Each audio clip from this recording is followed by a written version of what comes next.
Welcome back to Better with Context. I'm your host, Joe McNamara of Joe McNamara Consulting, and we're back for the second part of breaking through content consistency barriers. On the last episode, we kind of ran through the different aspects, including psychological elements, the reality of life's obstacles, and kind of left you with the opportunity to piece together your content strategy.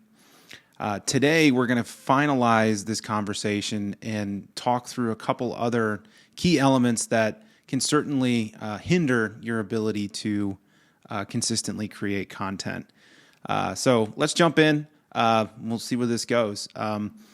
For starters, even with a solid strategy, there still are some predictable obstacles that can certainly derail your consistency when it comes to content creation. One of them is what I call the engagement trap, where you feel really good about something that you produced, you post it, and it gets like 3 likes, and then your next post gets like 10 likes, and you think that okay, we're building something here, we're building some momentum, we're on to something, and then the following post you get 20 likes. Just kidding, you get 2. And suddenly you feel like you're questioning everything all over again. Why am I so bad at this? Why does nobody like this? Here's the reality. Early engagement is really not a reliable indicator, especially when it comes to the content quality of, or in this case, like your future success. Algorithms at best are unpredictable. There are timing issues and matters that come in to play, as well as just audience growth in general is rarely ever linear. And so rather than focusing on your virality, I'd consistently tell you to focus on your consistency. I'd rather see you post, quote, mediocre content consistently than try to post amazing content sporadically. And this is something that I go back to the well on constantly, especially for my own consulting business, because I find myself where I go through these spurts of stops and starts where, this is a great example. It's been, I think, almost a month since the last episode dropped for this podcast. But that doesn't mean that over the last month I haven't taken the time to think through, some of the driving conversations or topics that I've covered and how that would impact, my clients, or certainly, anybody that's looking for, marketing support. But I have not been as consistent as I wanted to, right? And so part of me wanting to do this kind of 2-part series was, number one, to kind of sit down and reintroduce myself and refamiliarize myself with, the best practices that I know exist and that I should be following. But the other piece of it too is kind of what I mentioned in the last episode. It's like build out loud. I'm going to be following and kind of eating the same dog food that I'm advertising for you guys to eat, right? Figuratively speaking, please don't actually eat dog food. But when you focus to get back, I guess, there's this concept of kind of an idea drought too, and kind of comes in a couple different forms, but the most common phrase that I get is, I don't know what to post about. It's probably the most common excuse for inconsistency. But really, here's the thing. If you're working in your field, you're living your life, and you're paying attention to your audience, you should have endless content ideas. And again, it's a lot of what I just mentioned too. It's been well over a month since I've had a chance to really sit down and collect my thoughts and get in front of a microphone to kind of express all of this. But at the same time, it doesn't mean that over the last month, there haven't been things that have just been kind of stacking up in my brain. The responsibility that I have, both to myself, to my company, and certainly to you guys, is to be able to be more consistent when it comes to distilling that information, getting it out of my head and, onto whatever medium, in this case, a podcast track, to then share. And so, it brings up this cool concept of an idea capture system. And, for me, like I mentioned, this is as therapeutic for me and and liberating as, somebody who's sitting down to kind of jot things down, whether you're an old school, paper and pen, or maybe I know a lot of people that will just take a simple note on their phone. But ultimately, the triggers are mostly the same. Things like questions that people ask me, or problems that I'm currently solving either for my business or for my clients or on behalf of their brands. Mistakes that I've made or that I see being made repeatedly. Insights from other books or podcasts or conversations that I'm ingesting. And then, personal experiences and kind of lessons learned. And again, this is not like an exhaustive list. I think you can find inspiration from just about anything if you simply take the time to, unwind, right? And to formally address, your experiences over the past few weeks or, days or hours or whatever it may be. It just depends on kind of the situation and the environment that you're in. But the goal isn't to really have these perfect ideas out of the box. The goal here is just to never run out of material, never run out of foundational block that you can use to continuously build, new, innovative, and valuable, pieces. And so along with this kind of comes the age-old motivation myth. And I'll give you a quick anecdote because for some of you, you probably know, I've got a background in sports. I've played sports my entire life, up until my young adulthood days when sports kind of got traded off for fatherhood, which is a completely different episode that eventually I'll probably get to. And man, I could probably drone on about how awesome it is to be a dad. But I will tell you, I learned a lot in terms of, what it took to be successful. I was a football player in college, but I played other sports in high school too. And ultimately, this concept of, I just don't have the motivation today. When you have something that you truly want and there's an obstacle in your way, in this case, if you, as a lot of my football coaches would say, if you're not getting better, you're getting worse, which is probably a little bit more of an extreme quote than it is like a reality in terms of an athlete. But you can use that to really motivate you and to get you out of bed at 4:30 in the morning so you can be on time for 5 a.m. lifts, and then quickly shower and get to class, and then quickly speed back over, eat some lunch on your way into meetings before you hit the practice field, right? And then kind of wash, rinse, repeat. It's a grueling life. But I mention this anecdotally, not because I want you to feel sorry for me, because believe me, there are just as much of a benefit to, having been a student athlete in college as there was in terms of, the investment or kind of the things that I had to give up. But no, I bring this up because, there's a lot of similarities that kind of cross over when you're trying to build a business and when you're trying to, expertly orchestrate and optimize your marketing programs and make it so that you can continuously find success on the other side of your efforts.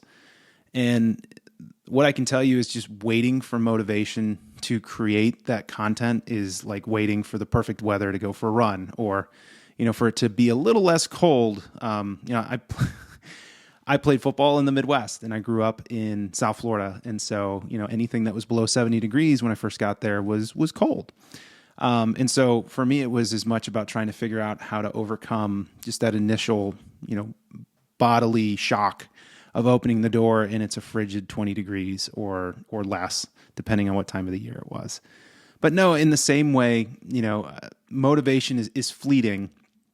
But what got me up in the morning and got me out the door and got me to, kind of take that step every day was the system that I had in place.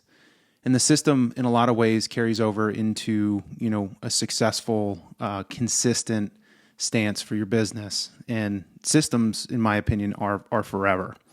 If you can create content based on your schedule instead of your feelings, and you treat it more like brushing your teeth, something kind of clicks. And when I say like you treat it like brushing your teeth, like I'm actually pretty excited when I get the opportunity to brush my teeth because it tells me, number one, I've made the time for myself just to make sure that, in this case, something as simple as, dental health But it's enough to make sure that the rest of my system, my body, can function, because I'm not sure if you guys have ever stopped to think about this, but it's actually pretty hard to exist if you don't have any teeth to chew your food.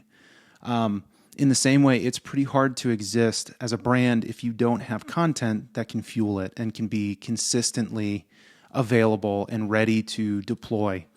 And so in the same way that, whether it's getting out of bed for an early morning workout or a run or, brushing your teeth, ultimately you have to find that fine line of balance between, harnessing and capturing what I would consider the natural inspirational curve of content creation without necessarily being fully dependent on it and taking it more from an emotional perspective rather than a systematic one. Okay, so enough about the glory days of old for me.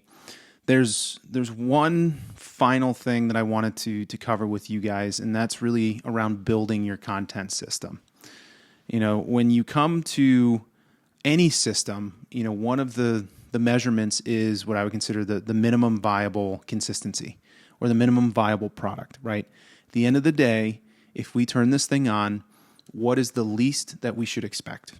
And what does that product look like? Does it match and meet the expectations or our standards, or is it going to fall short? And in the same way, when you look through that lens for a minimum viable consistency of your content system, really you should look at it from a crawl, walk, run perspective. Start small.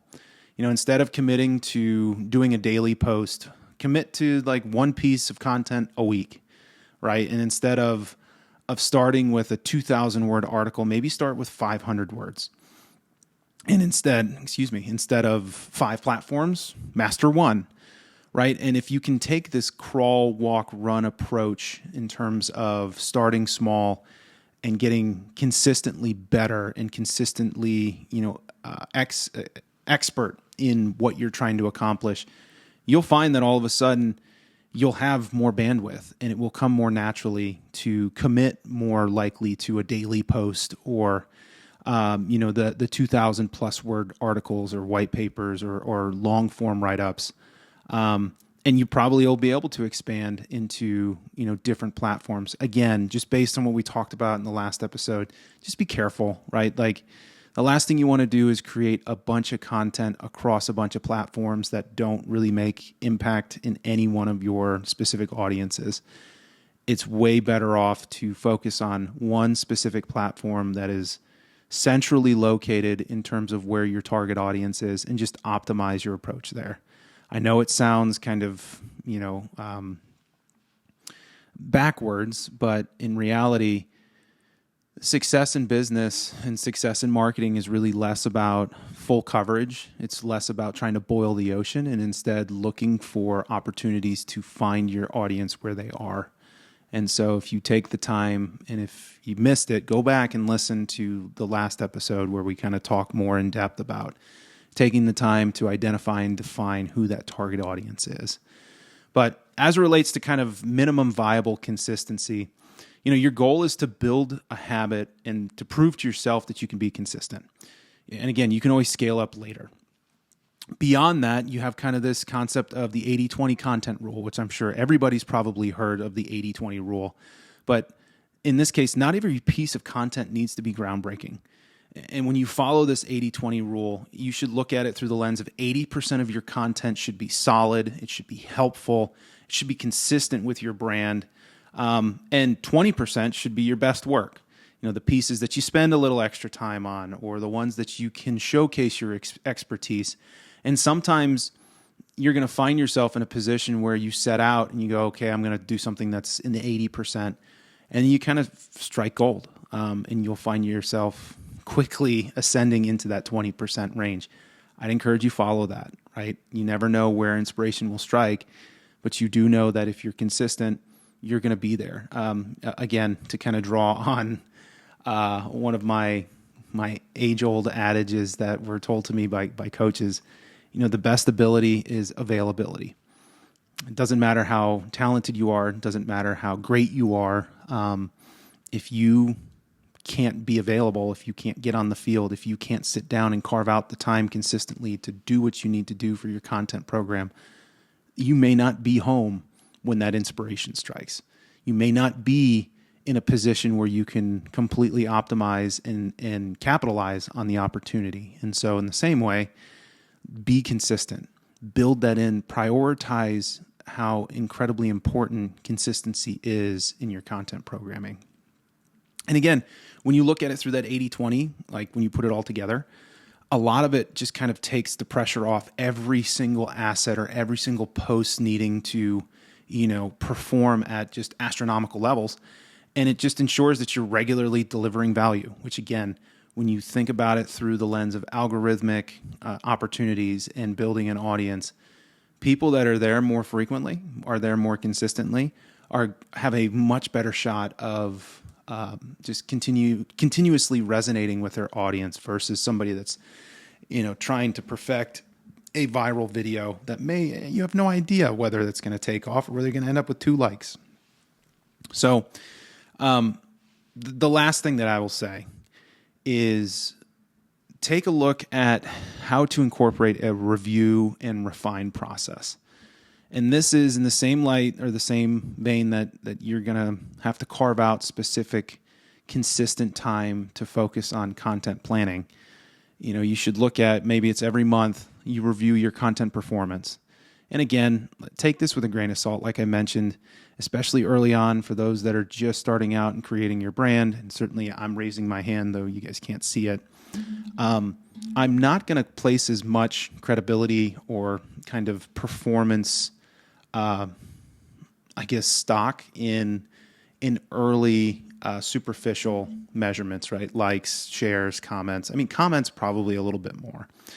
But, you need to ask yourself what topics resonated most with my audience. Where did I see, number one, like any kind of engagement that would validate my assumptions about the content that I produce for my audience? But then number two is like couple that with your gut understanding of what it is that you know. And again, pull out that definition, pull out the characteristics that you specifically identified within that target audience set, and then weigh your content against those things. Hey, did my content speak to the specific challenges that keep my audience up at night? Was it helpful? Was there valuable insight in what I produced? Or was this just more, I needed to produce this so that I could post today, right? And if you find yourself saying that more and more often, I needed to do this in order just to post today, then there's something inherently broken with your content production system. And you need to stop and you need to evaluate it. And you need to make sure that you can get it back on track and targeted directionally at keeping your customer at the center of all of the decisions that you make, including content planning. Other things that kind of come to mind, what kind of format felt most natural for me to create. And again, I will say this ad nauseum, but for me, I thoroughly enjoy just getting in front of a microphone, and I've got my notes pulled up on my screen. I don't feel the added burden of interacting with anybody else while trying to hold a conversation, although happy to do that too. But it allows me just to kind of let my ideas flow and stream out, and then gives me something to work from, a raw finished product that I can then package and repackage over and over to distill the insights that I feel and align best with the targeted characteristics of my audience. Other questions too, like where did I struggle with consistency this month? And I think everybody, including the ones that have just absolutely obliterated and own the content game, I'm sure if they were transparent and honest with themselves, everybody can find a way to be more consistent, can find a way to optimize what they're doing just a little bit more. But again, it's that crawl, walk, run mentality, right?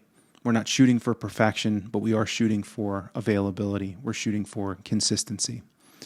And then the last piece, which I would argue is probably the most impactful, is what kind of feedback am I getting from my audience? And again, I think I mentioned this as an anecdote.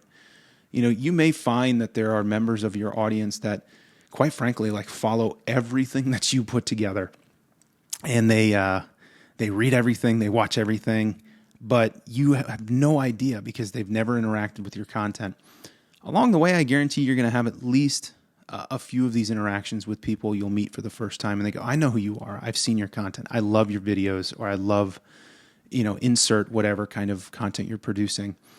And it kind of strikes you odd because you go, well, based on the video that you were talking about, like that video got like 10 likes. I thought it was a dud. And here you are telling me how insightful and how helpful that was in terms of you being able to do your job better, or you being able to attack, the challenges that keep you up at night. Right. And so I just encourage you guys, look for the feedback where you can get it. And again, believe in the process. Ultimately, using these kinds of refining or review processes can help you better define and refine your strategy, and not just judge your worth as a creator, but more so as a strategist. Okay, so that was a lot, especially if you guys were listening to this back to back. But here's what I want you to remember. At the end of the day, content consistency isn't about being perfect. It's about being present. It's about being available. It's about showing up regularly for your audience and sharing your perspective and building trust over time. This is not something that is taken lightly. This is not something that you're going to find success as like, it will be fleeting. More flash in the pan if you're not consistent. The creators who succeed aren't necessarily the most talented or the most insightful. They're just the ones that show up the most consistently, even when they don't feel like it, even when it's cold outside, even when engagement is low, even when they're not sure that anyone is listening to them. Your audience doesn't need another perfect guru. They need somebody that's real, that's genuine, somebody who's consistently there and understands their struggles and has also taken the time to define and help them navigate those challenges to such a degree that they literally have their own aha moment. And that someone should be you. If you're willing to commit to the process, it could be you. And so start small, right? Stay consistent and trust that compound effects will work in your favor. Step by step, crawl, walk, run. So that's what I've got for you. If either of these episodes resonated with you, please, I'd love to hear about it. And I'm not saying like, hey, I love your stuff, Joe. Like, I'd love to hear more from you. Maybe share your biggest content consistency challenge, or where you've struggled in terms of social optimization or just getting established on a platform. I read every message, and often I turn those questions into future episodes. Otherwise, you guys are going to be at the mercy of whatever's floating around in my brain this week. But until next time, I just urge you to keep showing up, keep creating, and just remember, consistency will beat perfection every single time. Thanks for listening, and I'll see you next time.